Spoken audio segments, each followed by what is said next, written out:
internally between the platform management team and the publisher, and all of that behavior has ceased immediately. I'm sure there's cases where that doesn't go as smoothly as we have experienced it. Knock on wood, I will never find out. But you do have tools, available to you. Now, as to risk, like for example, we don't do any influencer marketing right now because for us, there's too much risk involved and not enough controls and checks and balances available for us to do that.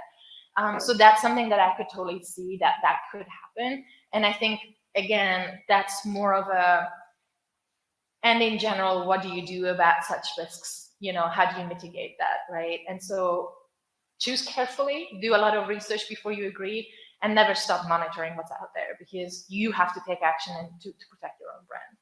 Yeah. Nice, thank you. Thank you.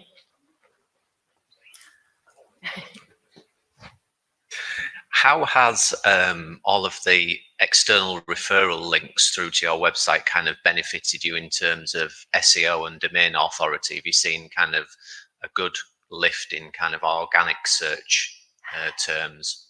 So you're touching on a very sore point. I did not have enough coffee for this yet, but going back to and unfortunately we're an American company, the e-commerce platform or CMS platform behind our current website is a English-only optimized, US indexed, how should I say this nicely, content machine, which means that even though we put an insane amount of effort into SEO optimization, translations, keyword research, we do not get the benefit from all these localized connections and content publishing happening. So our domain authority is actually pretty poor in Europe because of the issue of simply not being ranked in the local language with a local domain. So there's a lot of technical work that will address that next year. So can I answer you next year when I have actual data to tell you? It sounds upsetting. I'll let you off.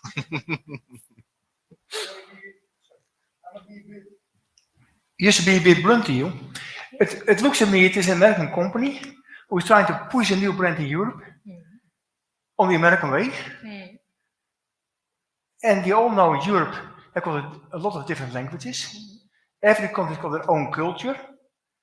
And basically don't care about it because you have an American website. So I wouldn't say that they don't care about it. I would say they care about it, and you can see that by the simple fact that they are willing to hire a local team and let us do what is right for us here. They're not giving us a free rein completely. We're still a fairly startup company, right? So money is not endless, resources are not endless, but we do have a local leadership team here. They understand the market, they understand audiences. So we are definitely getting to be a European company for Europe, but there's still an American company that is the mother company, right? And that's no different with Procter & Gamble and pick any large American corporation that has expanded globally. We just don't have that history. It's not like our founder comes from Salesforce or from SAP, right? They don't come and bring 50 years of globalization experience. This is a young guy who started building bicycles in his dad's garage, right? So we're teaching him as he's teaching us. Yes. Quick question. What is the CRM system you use, and what is the other technical tools that you use to monitor the performance for the affiliate marketing, different approaches that you have, or different, how I would say, leads that you generate? Can you repeat just the beginning? What platform are we using for what? CRM. CRM? Yeah. Yeah. Thank you. We do not have a CRM system. It goes back to we are a startup company, right? So we have startup technology. Our e-commerce system is Shopify. Our email system is Klaviyo, which, by the way, I've never heard of before I started at this company. So our CRM data lives in between those two platforms. As for affiliates specifically and marketing activities in general, our data lives in the platforms, right? The marketing platform, Facebook, Google, Rakuten in this case. Then we have Google Analytics. Then we have sales data in Shopify. Then we have email marketing data in Klaviyo. We are working on rolling out a platform for the ingest of all of this. So we do have a data warehouse, thankfully. And currently we are doing all the visualization through Tableau. But for marketing specific modeling and kind of journey mapping, we are currently connecting to Rockerbox. I'm not really sure if that's a big platform well known in Europe. Again, it's an American tool selection. And so we are going to be actually collating all our marketing data in Rockerbox to do advanced modeling. Cool. Anything else? All good? Thanks so much, guys. Sorry. Do you have a private equity company behind you? A private equity company? Yeah. No, we are a privately owned company. We did have some fundraisers last year. And we did get some investment from equity funds, but no, we are still fully privately owned in that sense. Because my feeling is your ambition is sky high and your budget is sky low. And somehow that doesn't match with your ambition. So maybe this is a personal experience, and if you guys have never gone through that, then I guess that's awesome. But a startup company, it's always like this. We always want to be up here as a sales genius, but we never really have the right amount of funding for it, right? We do have a lot of money going into research and development and a lot of money going into like the production. And I mean, who hasn't been there for the last 2 years with the global supply chain challenges that when you were trying to bring your own product to your warehouse, you've all of a sudden paid 2, 3, 4 times more, if not 20 times more than in 2019, right? So I think finances are a little skewed, but it's skewed because A, it's a startup company, and B, because we're just coming out of a pandemic and the supply chain issue isn't over yet, right? So as I said, in my 17 years in digital marketing, I've seen this before, and it's not necessarily a bad thing. It's just we are learning and growing, opportunity, growth pain, whatever you want to call it. Okay, but the bike industry has got 2 parts: selling your bikes and maintenance. Correct. Because it's a battery, it's always a misery. How do you cope with the maintenance in Europe, in all those countries? Yeah. Now you're just asking me all kinds of business strategic questions. Yeah. Yeah. So we are an e-commerce first company, right? So we are mainly focused on the sale of our bicycles through e-commerce. And the maintenance, while we do have some service locations ourselves, is through partners. So remember at the very end, I was saying in phase 3, we are growing by adding our service network into the commissioning structure of the affiliate program. So in every single country that we sell our bicycles to, we are also mapping where is the density of our customer clusters. And we are going and finding local, trusted and authenticated e-bike and bike mechanics, small shops, big shops, whatever we find is appropriate, right? And we train them and onboard them. If they want to do business with us, we onboard them. And so they're basically becoming this third-party service network, right? So if you think of Apple, right? Not every city has an Apple store, but you sure will find an Apple-authorized retailer, Apple-authorized service center, right? So that's exactly the same model for us, right? We cannot be present in every single city and village in Europe. It's just not possible. It's not possible in America either, So you have to find the right partners and you have to give them the right tools and training to do what you cannot do for the customers that are there. Okay. If you look at your pictures, I can see a very special type, no, not here, a very special type of bike. Yeah. And as you probably know, in Europe, the preference of customers are different. In Holland, we want just a bike we can use every single day. In France, they want to have a racing bike. In Belgium, they want to have more a bike to go off the road. In your case, you have one type of bike, I guess. So you're looking for a niche market. So we have 11 models, 11 different models. I would say the common denominator across all of them, aside from being e-bikes, they're all fat tire bikes, except for one model, which is the European kind of standard size bicycle, which would compete with your Gazelle and Batavias and your Stella, for that matter. But you're correct. We are not a European bike company. We are an American bike company with fat tire bicycles. So Yeah. to ride a fat tire, if you have never ridden a fat tire bicycle, please go and do it. You don't have to buy it if you know it's not your thing, but at least go and ride a fat tire bicycle because oh my god, it's so much fun. It's ridiculous. Nothing can stand in your way.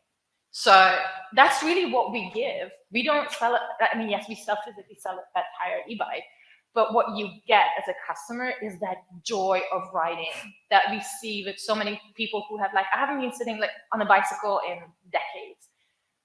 And I'm riding 50 kilometers a day because it's amazing. And we actually, specifically in the US, I'm going to say, we have a fair number of people who give us customer feedback in the sense of, I am so overweight, a regular bicycle could not take my weight. I haven't been off the couch in a year and all of a sudden I'm riding 10, 20 miles a day. People who've had health issues because they haven't been exercising. And yes, an e-bike is lighter to cycle than a regular cycle, but you're still out moving. And if you are overweight, mobility issues, whatever it is, it gives you a health benefit where you then actually propelled to do more for your health and fitness than you would have thought you would be possible. So it's, for us, at least for us as employees, for us, this is the story.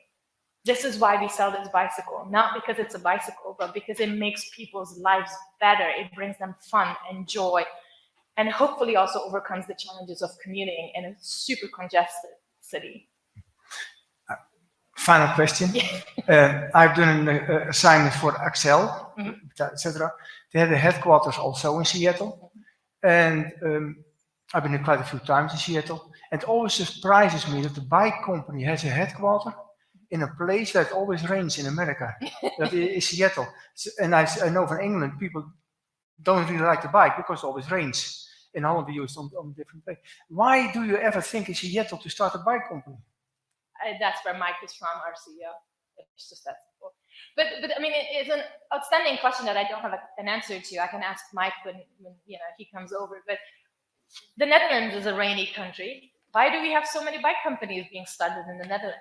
Why is it that this is the biking nation of the world? We started to cycle in the 15th century. Yeah, but it rained in the 15th century. Yeah, we only use it for small trips to go to work or to go to the shops and no more. If you go to France to use, to do a few hundred miles a day racing, because the Tour de France, of course, is worldwide the best. Yeah, well, you're not going to ride the Tour de France with an e-bike. I'm sure. I promise you that. And not allowed either. Let's see, any more? Oh yeah, I used to finish about Seattle. Seattle, the people of Seattle, all want to tackle problems, in my belief. If I see that Seattle was always a problem because of the water of the sea, it always flooded Seattle. And we as Dutch would say, build a dike and the problem is solved. But the people of Seattle said, no, we just built a new town on top of the other town. So you probably know it, you can go to the museum and see the old town, and on the first floor is now the entrance. Is it also that kind of culture from Seattle that you always try to tackle a problem on an unusual way to go to the future? I mean, I would definitely say that is part of the underlying culture of our company, because that's the origin story. So if you have half an hour to race, there's actually a podcast out there from our founder who got interviewed for How I Built This is the name of the podcast. And it's basically the origin story of Rad Power Bikes. And again, you don't have to like bicycles or whatever, but it's just really fun to listen to him explain how he went from being a teenager living in rural America, had an insanely long commute to get to school, but his parents couldn't take him. So instead of him walking 10 miles a day, he started tinkering with spare parts of like 3 or 4 broken bicycles. And that's how he built his first bicycle. And that kind of evolved, and it became so cool that his classmates wanted him to tinker and build him a bicycle. And how do you go from that to actually starting a company? So I definitely think that if there's a problem, I will find a solution for it, right? That is definitely a fundamental element of the company, and I think also how we hire as a company. We are now a group of 600 people across the globe. About 50 of them or 40 of them are here in Europe. So I think everybody brings a unique skill set and thinking to the team, right? But underlyingly, yes, we are there to fix problems and fix challenges. And as you said in the very beginning, you close your eyes for a moment and marketing has changed again because the generation has changed again. So if you just, as a marketer in today's world, you cannot succeed if you think you can just sit still and do what I've done like for the last 20 years, right? So innovation is a must. Changing with the time is a must. But you need to also take time to understand where you've come from before you just keep implementing change.